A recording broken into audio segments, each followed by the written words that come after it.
Hi, my name is Michelle Embleton, and today I want to talk about what is baby-led weaning and how do you do it. Baby-led weaning is a way of introducing solid food to your baby in a way that your baby themselves will decide what and when to eat. It takes place alongside the breastfeeding or formula feeding that has been taking place up until this point, and is a kind of alternative to using spoon feeding of mashed and pureed foods.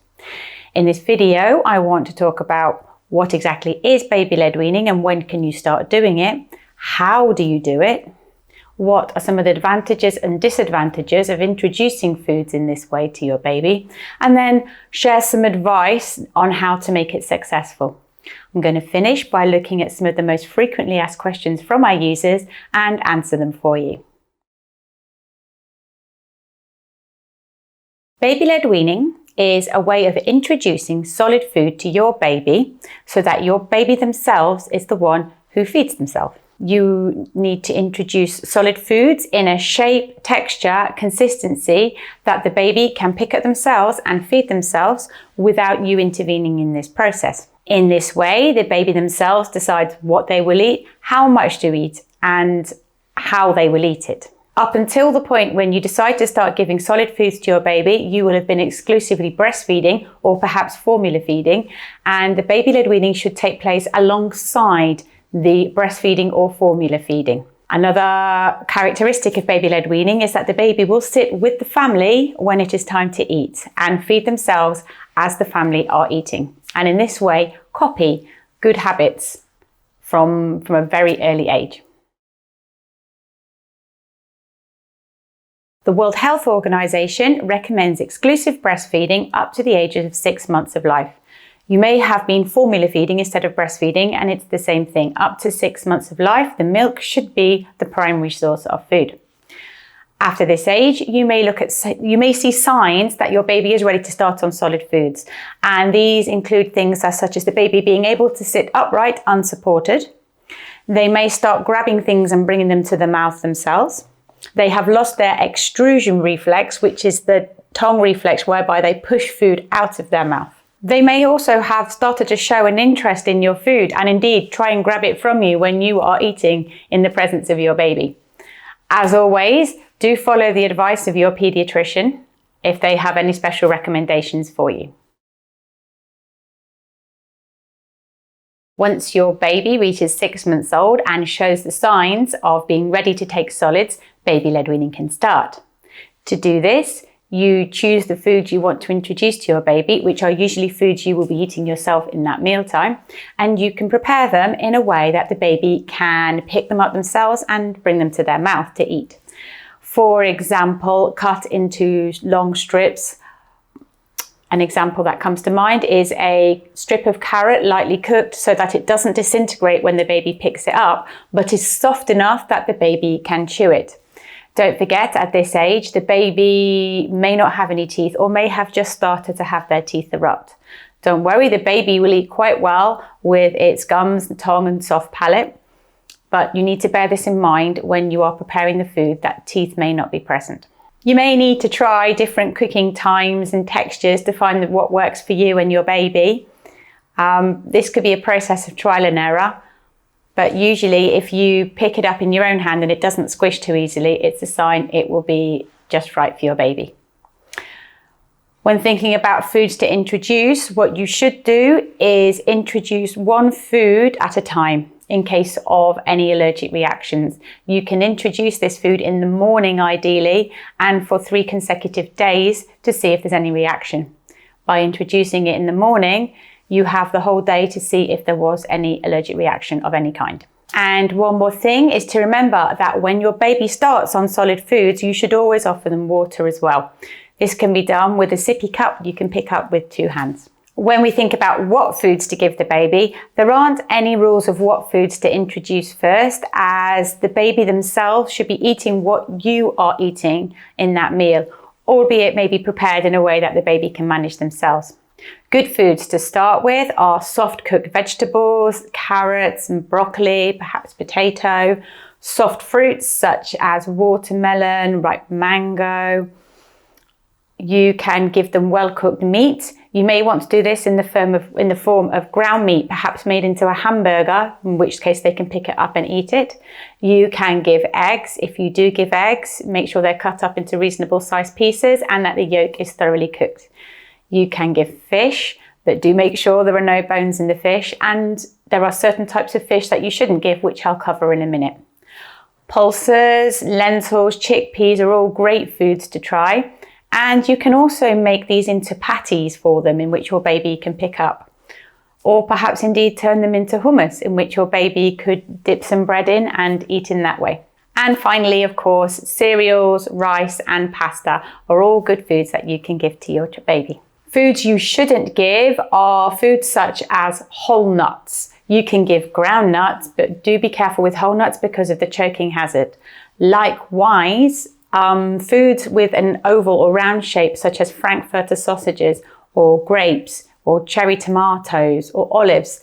This shape can cause a choking hazard, so do be sure to cut them into a sensible size and shape before you offer them to your baby. Large top of the food chain fish such as tuna or swordfish should be avoided at this stage because they contain high levels of mercury. Rice milk contain arsenic, so this is another one to avoid, and green leafy vegetables at this moment are not to be given because of their high iodine content. Honey is another food that shouldn't be given at this stage because of its risk of botulism, and popcorn also does provide a choking hazard. Remember not to add any extra sugar or salt to the food that you are giving the baby, and not to give cow's milk until the baby is a year old. Until the baby is a year old, they should still be breastfeeding or formula feeding as you have been doing up until this point. Two more things to avoid would be game meat and also fruit juices. Fruit juices are very high in sugars. It's much better to offer the baby the fruit itself rather than the juice. Baby-led weaning has been around for a while now, and it is gaining in popularity throughout the world as more and more parents try it and find it works well with the baby. Some of the advantages are the baby themselves set the pace at which they eat and what to eat. It helps the baby to learn control over its own appetite. It helps to increase motor skills since the baby is feeding themselves, and also helps oral development because the baby is chewing foods and using their mouth in a different way. It could prevent baby from rejecting certain textures in the future, and also it is thought it could help prevent overweight and obesity in later life. Another advantage for the family is that since the baby will be eating the same as you and at the same time as you, it means that you will not be preparing extra sets of food for the baby. You won't have to prepare purees and mashed foods for the baby and feed them at a separate time to yourselves. When we look at disadvantages, it's more about the main concerns of choking and suffocation for the baby. For this reason, it is recommended that you do not leave your baby alone while eating. Always be there to make sure they are safe. To ensure there's no choking hazard, you can make sure the food is cut up into sensible pieces and of the right texture that they can manage the food. Don't confuse gagging with choking. A gag reflex is quite normal and is really quite different from choking. Indeed, if you are worried about choking hazards, there are several first aid courses that are provided by different associations that could help you feel more confident in certain situations, not just with baby choking. So family first aid courses may help you to relax in these situations. It's important to remember not to offer the forbidden foods, such as the nuts and uncut grapes, to avoid these choking hazards. And in fact, studies have shown that the choking hazard exists the same if you are doing a traditional spoon feeding method of weaning or you are trying baby-led weaning. Perhaps one disadvantage we do need to look at is that you need to make sure the baby is fed a balanced diet. You need to make sure that the foods are rich in iron, and preferably with iron-rich foods, give a source of vitamin C as well to help with the absorption of the iron. Possibly the most important piece of advice for successful baby-led weaning is patience.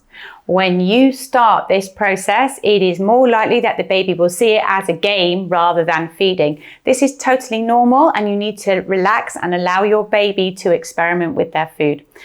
it is very likely that more food will end up on their face, on their clothes, and on the floor. But you can take simple precautions if you are someone who does get stressed over the cleanliness.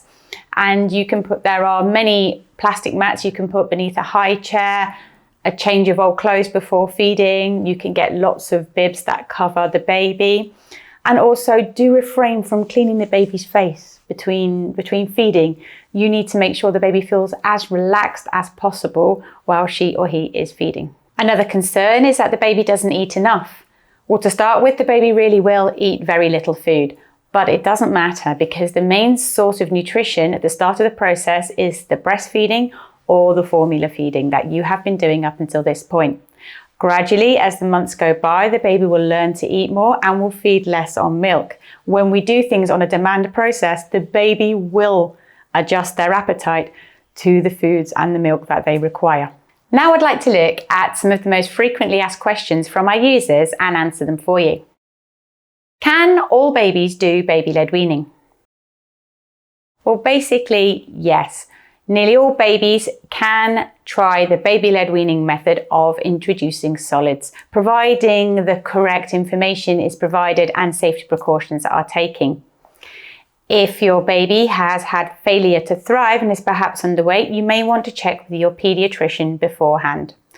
Also, any babies who have motor neuron problems and motor problems may not be able to feed themselves, it is a good idea to check with your paediatrician on the best way to introduce solids to these babies. Also, if your baby was born prematurely, don't forget to look at their age, their adapted age rather than their birth age before starting the weaning process. Can babies do baby-led weaning despite not having any teeth? Yes, babies don't need teeth in order to eat. The baby doesn't need the teeth to chew. It can eat quite well with its gums, its tongue, and the rest of its mouth. In fact, baby-led weaning has been shown to help oral development and indeed possibly speech later. As your baby's teeth come in, you may want to start adding harder foods in, but do be guided by your baby and what they can manage. What is the BLISS method of baby feeding? Well, the BLISS method is a kind of adapted baby-led weaning. In fact, it stands for Baby-Led Introduction to Solids and is something that was is the topic of ongoing research into baby-led weaning. The aim of it is to try and remove the disadvantages such as the balancing of nutrition and ensuring the baby gets iron-rich foods. We would like to hear about your experiences. Have you tried baby-led weaning? Does your baby enjoy the baby-led weaning process? Please do share your experiences with us. And if you have enjoyed the video and found it informative, please press like and subscribe so you don't miss any future videos. And I'd like to remind you that, as always, in the description below, I leave you with a link to an article where you can find lots more information.